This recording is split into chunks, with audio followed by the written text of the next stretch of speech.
Enquanto ela chega aqui, eu quero que vocês prestem bastante atenção no que eu vou dizer.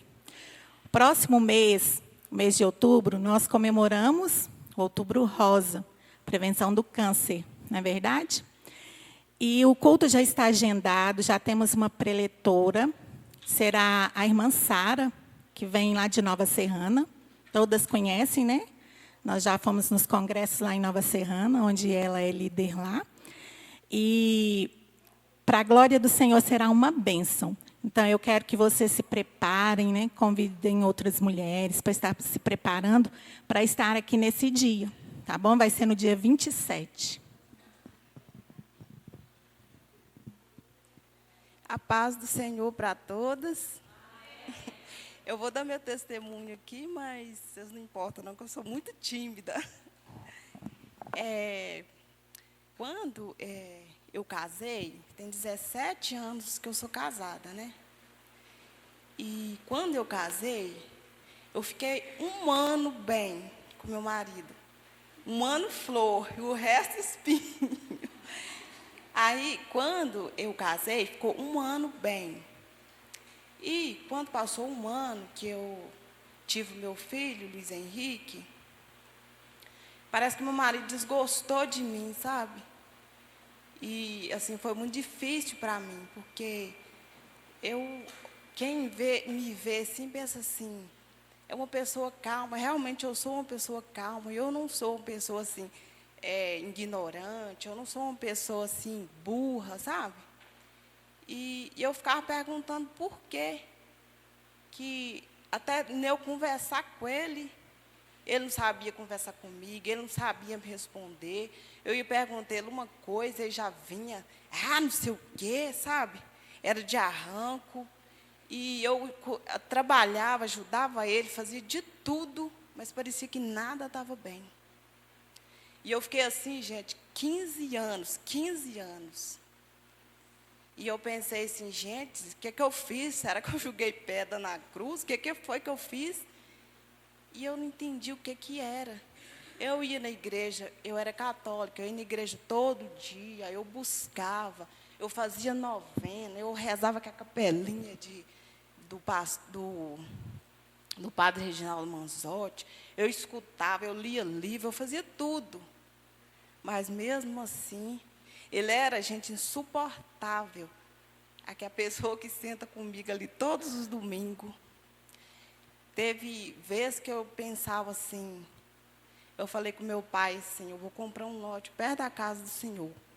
Mas eu já estava com intenção de comprar esse lote, construir e largar ele, que eu já não estava aguentando mais.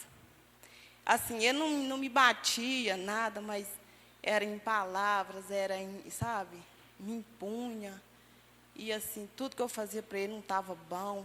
Eu ajudava ele, eu dava ele todo o meu dinheiro. Eu chegava, às vezes tinha vez que, quando nós estávamos construindo a casa nossa lá, eu falava assim, eu recebia o meu dinheiro, chegava e falava assim, eu vou tirar R$ 10 para me comprar um creme. Ele falava, não, se você tirar R$ 10, você pode ficar com tudo, eu não quero, não. E ele ficava 15 dias sem olhar na minha cara. Às vezes tinha dia que eu saía, às vezes, do nada, assim, ele já ficava com raiva, já ia embora na frente, já saía, já me deixava para trás. Ou então, às vezes, a gente já ia assim, junto com a turma, ele andava dos lados, na frente, sabe? Aquela indiferença. E eu sempre não entendia por quê. E eu buscando, fazia de tudo, mas não sabia o que mais fazer. E aí, quando eu conheci essa igreja, aí tudo veio mudando.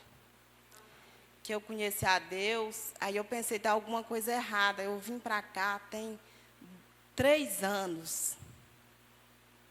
E a minha vida só se tornou bênção e graça.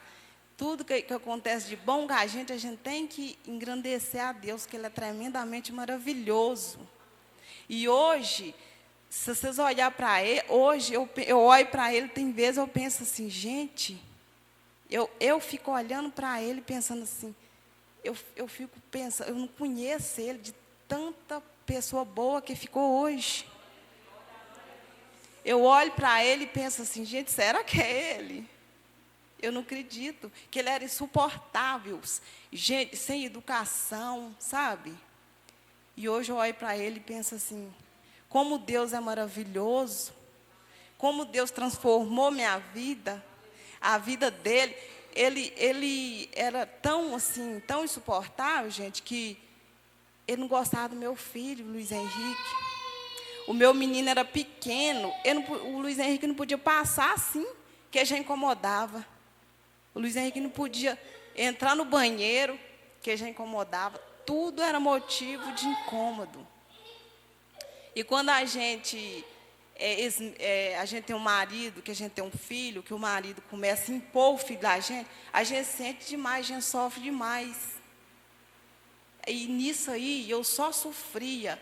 E às vezes tinha dia que o Luiz Henrique chegava e ia almoçar, ele começava a falar, uma vez uma coisinha simples, já era motivo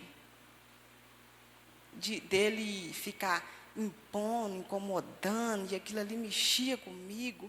E eu pensava assim, não, eu não aguento mais. Eu fiquei 15 anos assim. Aí eu pensava assim, eu não aguento mais essa vida. Aí Deus veio na minha vida e transformou minha vida, que hoje eu nem acredito, eu olho para ele, eu não acredito a pessoa que ele é.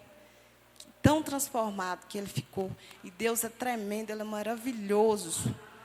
Se tem alguém que passa por isso, pode ter fé e crer. Que Deus é maravilhoso, tremendamente maravilhoso, e mudou minha vida. Hoje eu sou feliz demais, pela graça e pela honra do nosso Deus maravilhoso.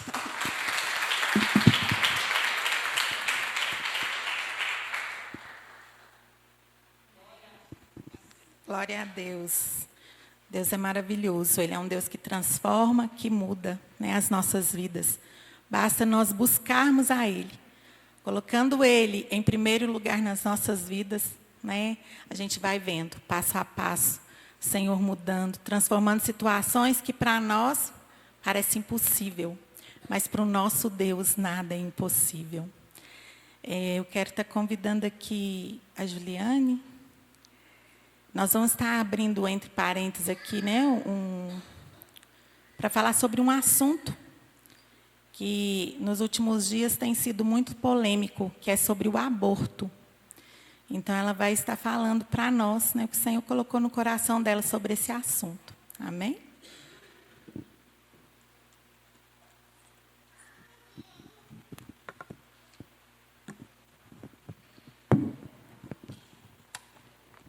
Eu cumprimento as irmãs com a paz do Senhor, amém?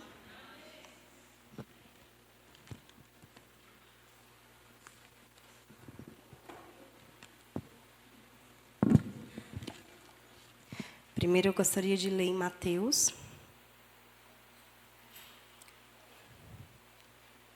no capítulo 2, e o versículo 16, que fala assim: Quando Herodes percebeu que havia sido enganado pelos magos, ficou furioso e ordenou que matassem todos os meninos de 2 anos para baixo, em Belém e nas proximidades, de acordo com as informações que havia obtido dos magos.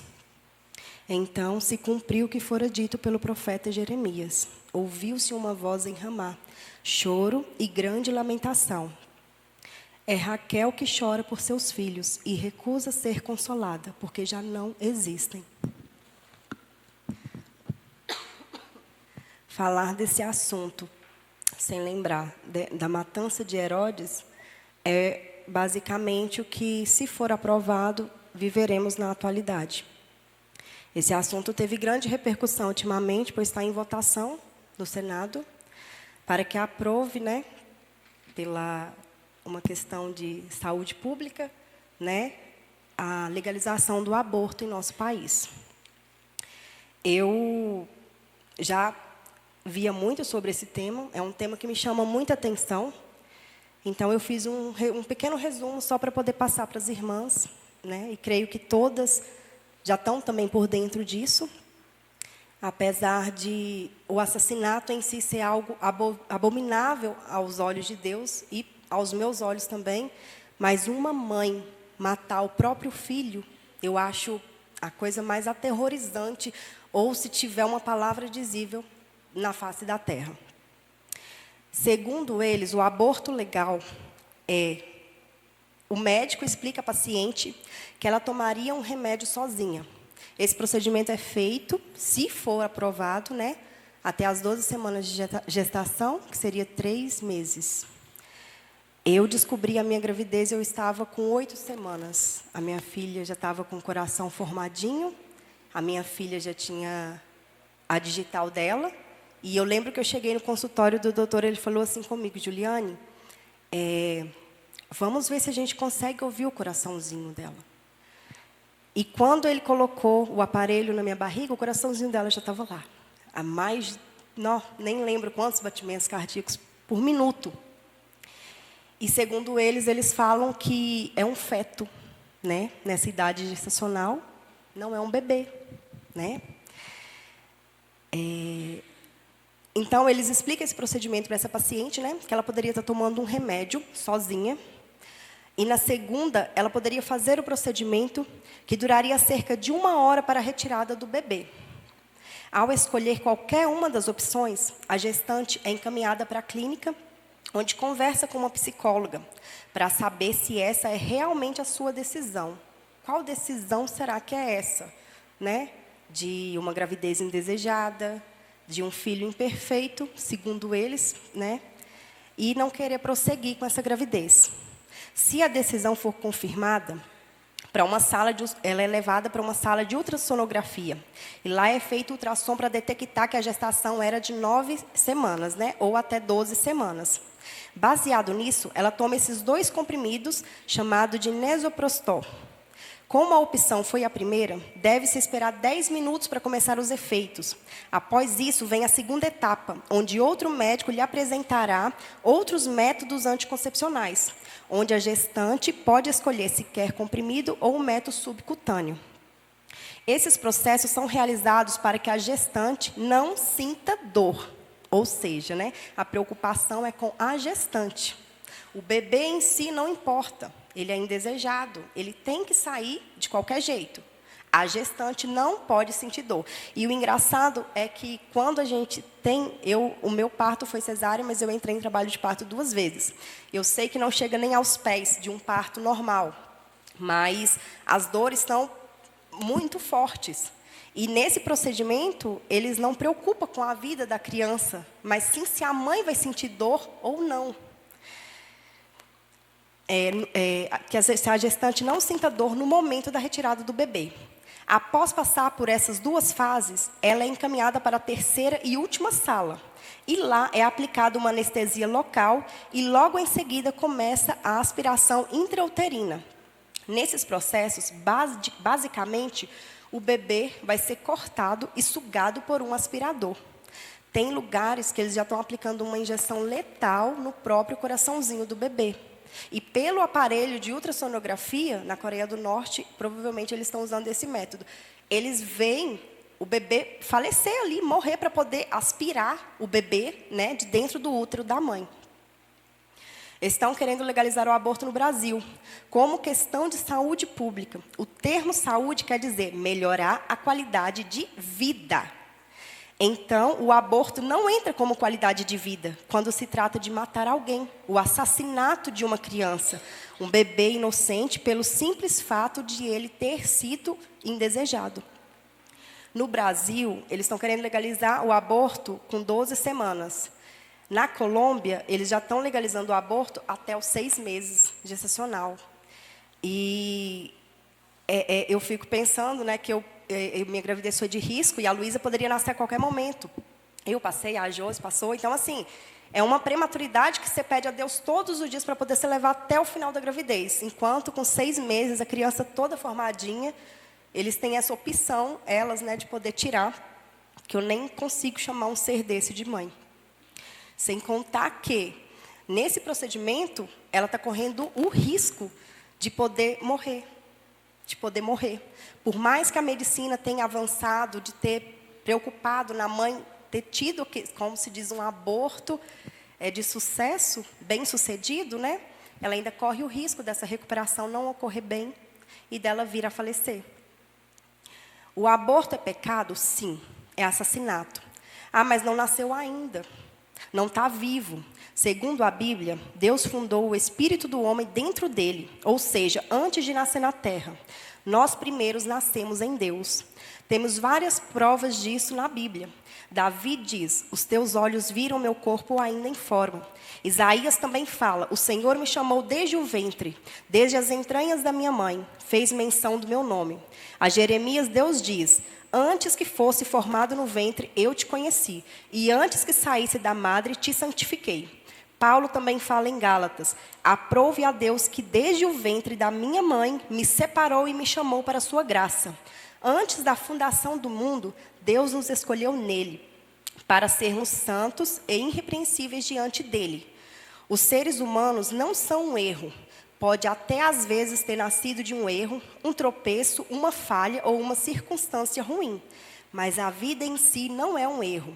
Porque você pode estar errado, mas Deus não. Porque antes mesmo de estar no ventre, primeiramente nasceu em Deus. E Deus não erra.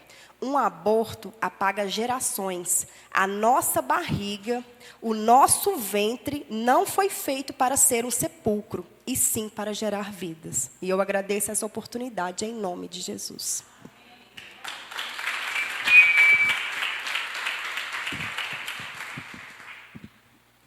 Aleluia. Que o Senhor, venha trabalhar, nessa ideia aí que eles estão tendo de estar fazendo isso, porque talvez eles tenham um pensamento, já faz escondido, já faz, quem quer fazer, faz. Mas nós que conhecemos a palavra do Senhor, que fomos chamados, para gerar vida, nós não podemos concordar com isso. Então, que nós possamos orar, pedir ao Senhor que venha intervir. Amém? Sem mais demora, eu quero falar um pouquinho sobre o nosso tema. Vou procurar ser bem objetiva, rapidinho, para a gente estar terminando. O nosso tema é... Lá em Eclesiastes, no capítulo 9, no verso 8, diz: em todo tempo sejam alvas as suas vestes, e nunca falte o óleo sobre a tua cabeça. Amém? Eu quero declarar essa palavra sobre cada uma de nós nesta noite. Que em todo tempo as nossas vestes venham ser alvas, santificadas, no Senhor, para a glória do Senhor. E eu quero falar um pouquinho... que está lá no livro de Gênesis, no capítulo 37, o verso 3. As irmãs que quiserem estar abrindo para ler juntas, eu vou estar lendo esse versículo. Esse capítulo fala sobre José. Então, vamos ler, Gênesis, capítulo 37, verso 3.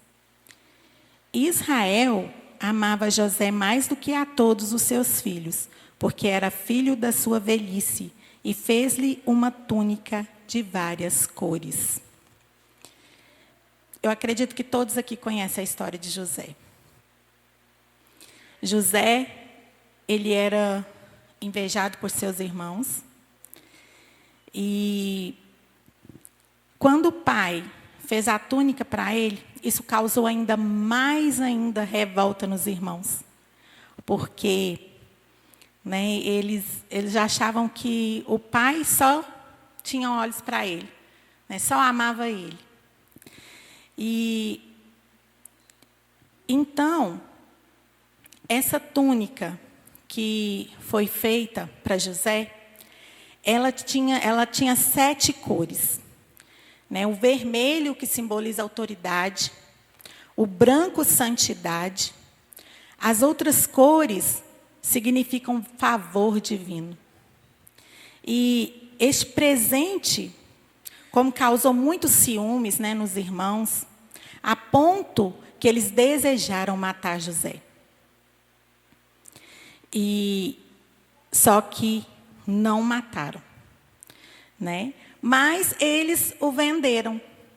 Quando ele foi ali no campo, quando o pai mandou ele ir lá ver como os irmãos estavam, né? Ele chegou lá no campo e os irmãos deram um jeito, né? Combinaram lá, vamos matar. E o outro falou, não vamos matar, não. E chegaram lá e falaram, vamos vender. E no final, ele foi vendido como escravo. Isso me traz à mente que José vestiu veste de escravo, né? Porque da túnica que o pai o presenteou, ele passou a vestir uma veste de escravo. Mas antes ainda deles o venderem, eles julgaram ele aonde? Numa cova, né? E sabe por quantas moedas eles venderam? Eles o venderam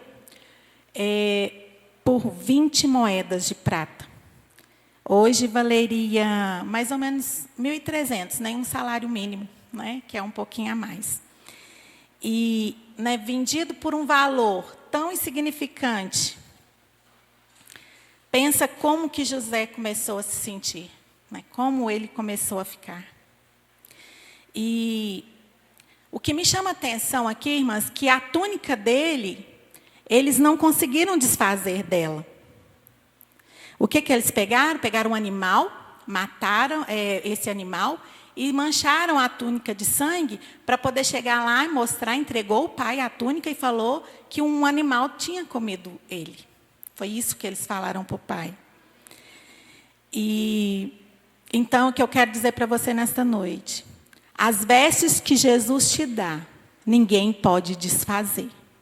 Eles podem tentar manchar, sujar, talvez eu mesmo, né? Você mesmo, pode tirar o foco de Jesus, deixar de olhar para Jesus e deixar a sua veste dar uma manchinha, ou até trocar de veste, né?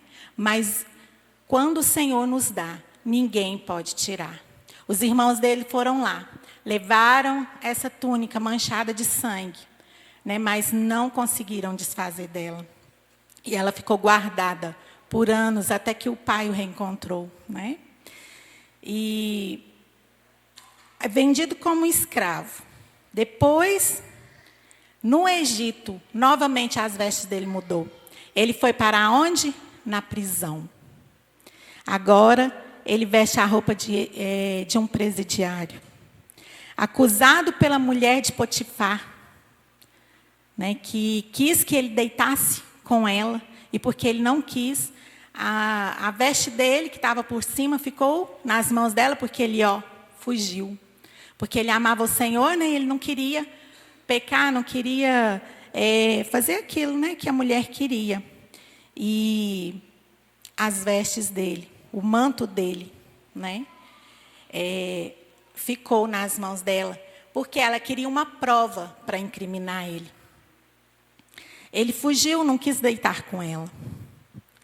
Talvez José até tenha pensado, nossa, agora que as coisas estavam melhorando, eu estava lá como escravo, né? Aí veio um homem, me trouxe para a casa dele, porque lá ele fazia tudo, né? Ele era o administrador ali. E agora vem a mulher e faz isso, né? E ele vai para a prisão. Talvez ele pensou isso, mas fazia parte do propósito que Deus tinha para a vida dele. Um propósito bem maior. Porque José chegou a governador. E para chegar a ser governador, ele precisava passar por uns processos. Ele precisava passar por tudo que ele passou. Só que enquanto ele estava como escravo, irmãs, ele ali era um bom escravo, fazia tudo, né, o que o senhor deles mandava. Na casa lá onde ele administrava, que eu esqueci o nome do homem agora, ele cuidava, né, fazia bem feito, era assim honesto, né, ele tinha o caráter mesmo de Deus na vida dele. E não por ele ser um empregado, né, um funcionário, que ele fazia de qualquer maneira. Ele se dava o melhor. E na prisão não foi diferente. Na prisão, ele ali, rapidinho, o chefe que tomava conta ali, o carcereiro, deu tudo nas mãos dele para ele cuidar dos outros presos. Então, havia um diferencial na vida de José. Né? Não importa aonde eles colocassem ele. Não importou aonde eles colocaram ele. Mas ali ele fez a diferença. E nós, irmãs, nós precisamos, né, também agir dessa forma. Aonde, seja qual a situação que nós vivermos, seja o que nós estivermos passando, enfrentando, nós precisamos fazer a diferença. Mostrar que nós temos um Deus Todo-Poderoso, que tudo faz, né, que é o Deus que tudo pode. E tinha um propósito maior para ele chegar a governador. Pensar assim, por que isso tudo? Para ele parar lá no Egito e se tornar governador do Egito, né, um povo estranho, um povo que não servia o mesmo Deus. Mas só que Deus, ele vê lá na frente. Nós não conseguimos ver, nós somos limitados. E quando ele entende, com o passar dos anos, né, que ele estava ali para ser governador porque ele iria salvar a sua família. Esse era o propósito maior. E ele prosperou, né? José prosperou, porque servia ao Deus Todo-Poderoso. Em Gênesis 41, aí da sequência, fala... lá ainda fala sobre quando ele ainda estava na prisão, quando o copeiro Mor foi parar lá, né, ele interpretou o sonho e ele pediu para ele, quando ele saísse, ele lembrar dele, né. Deus usou José ali, né, interpretando sonhos, e o que ele falou aconteceu. Só que ele não lembrou dele quando ele saiu, passou ainda tempo, ele se esqueceu dele. Mas José continuou, né?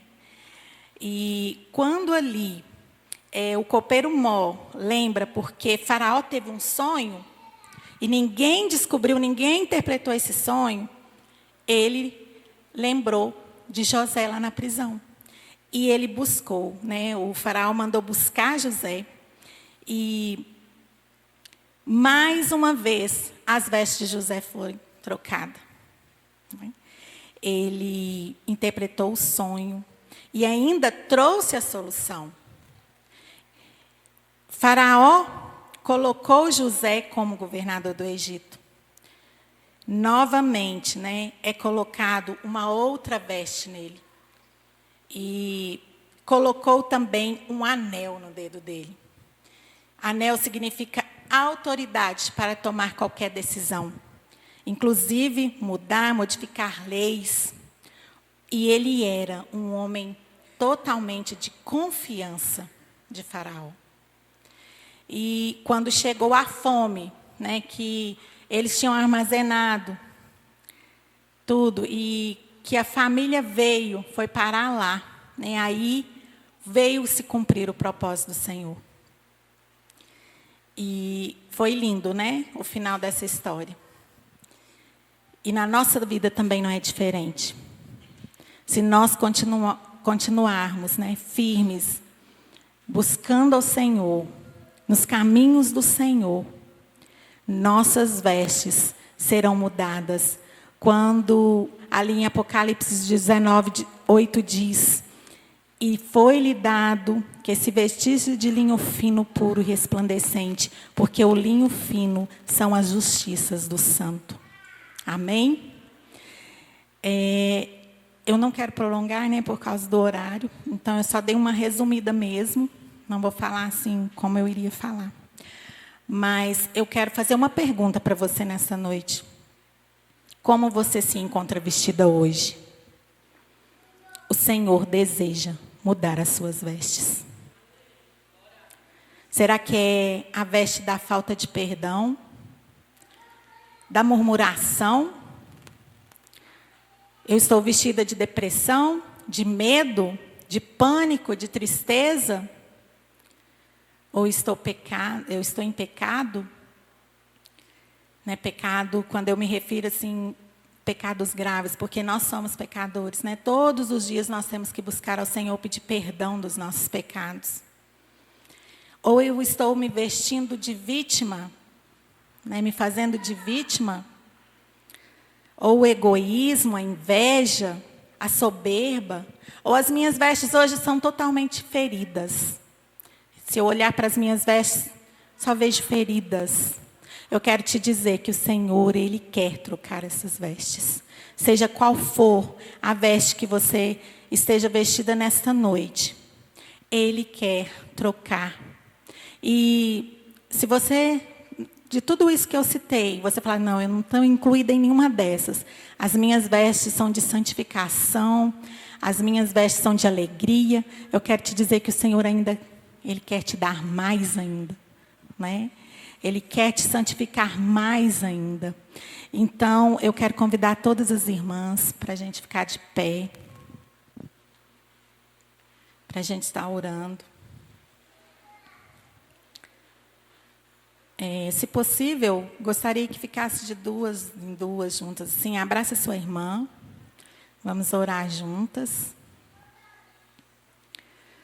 Vamos pedir ao Senhor que o Espírito Santo traga à nossa mente, à nossa memória, qual a veste que nós precisamos trocar nessa noite.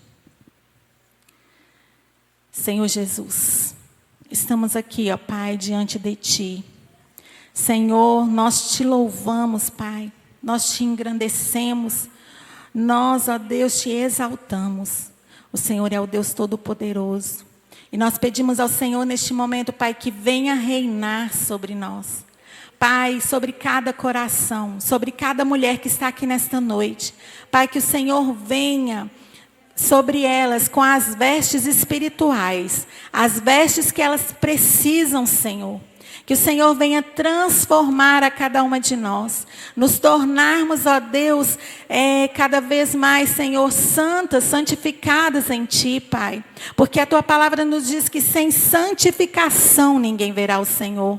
Pai, se há alguma irmã aqui vestida, Senhor, de feridas, mágoas, ressentimentos, eu peço ao Senhor que vá derramando o Teu óleo de cura, de unção sobre ela. Se há alguma irmã aqui, ó Deus, triste, que o Senhor comece agora a trocar esta veste de tristeza por veste de alegria. Derrama a unção da alegria sobre o coração dela.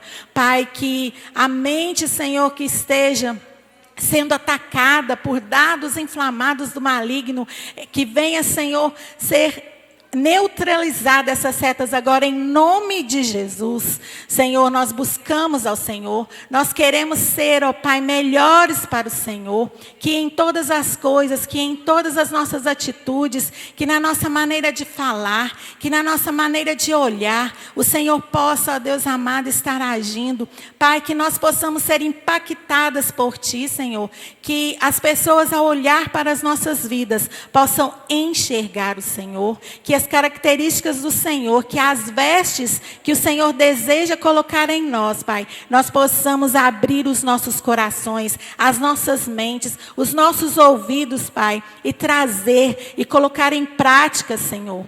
Pai, eu peço ao Senhor que continue abençoando a cada irmã. Que o Senhor, ó Deus, possa ir no íntimo de cada uma. Deus, o Senhor sonda e conhece.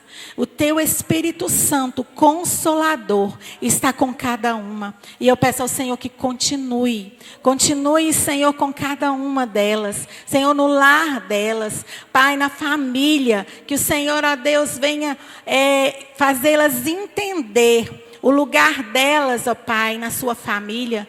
Pai, se elas estão enfrentando problemas que para elas parecem impossíveis, que para elas não vem mais solução, porque são anos assim. Pai, nós declaramos, ó Deus, que o Senhor venha virar essa chave, que o Senhor venha, ó Pai, transformar, que o Senhor venha mudar essa situação. Pai, venha restaurar casamentos, Pai, venha restaurar relacionamentos entre pais e filhos. Jesus, nós te pedimos, ó Deus, que o Senhor, ó Deus, venha cumprir o Teu propósito em cada uma de nós. e que nós tenhamos o nosso coração acessível para essa mudança, para essa transformação. Jesus, nós te louvamos, nós te engrandecemos, Pai, e te agradecemos. Somos gratas ao Senhor por essa oportunidade, onde aqui passamos nestes momentos de comunhão. E, ó Deus, que aquilo, ó Deus, que eu não consegui passar, eu sei que o Teu Espírito Santo, Ele continuará falando, Senhor, sobre as vestes que cada uma de nós precisamos nos vestir. Em nome de Jesus. Amém. Glória a Deus. Eu quero convidar as irmãs aqui na frente para a gente estar tirando uma foto.